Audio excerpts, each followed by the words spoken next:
Challenge লইল আর আর দল অত্যন্ত তারা বহিষ্কার করে দিলাম, ঠিক আছে না? তারা চ্যালেঞ্জ লই অর্থাৎ আয় কিভাবে এমপি নই এই ব্যবস্থা তারা করছে।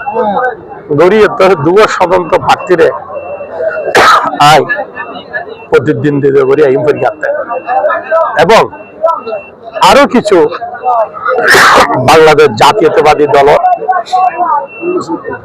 আর বিএনপির কয়েকজন নেতা তারাও আন্ডারগ্রাউন্ডে তারাও বিরোধিতা করছে। গড়িয়ে কিছুই নেই, গণজোয়ারের হাসি নয় নে, কারণ বিএনপি দানের শীষ মানি, ঠিক আছে, যতক্ষণ আছে বিএনপির একজন কর্মী অনেক মূল্য নাকি না? একজন বিএনপির কর্মী উচ্চারণ কিন্তু ভাগ্যের ব্যাপার।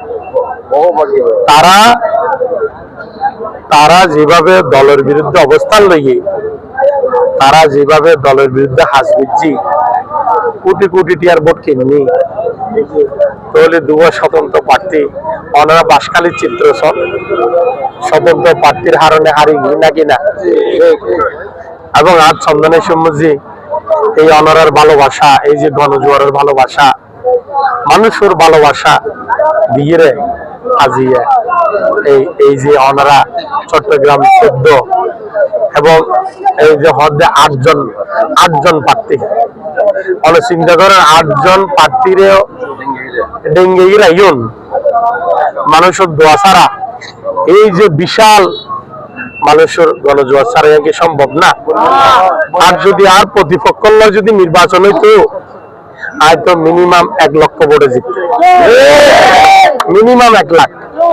কারণ তারার আচার আচরণে মানুষ অতিষ্ঠ, তারা সিন্ডিকেটের কারণে মানুষ অতিষ্ঠ, এবং মানুষ এখন আয় ওনারা জানো নাই, ওনারা জানো নাই সহজ সরল মানুষ, শস্যী মানুষ।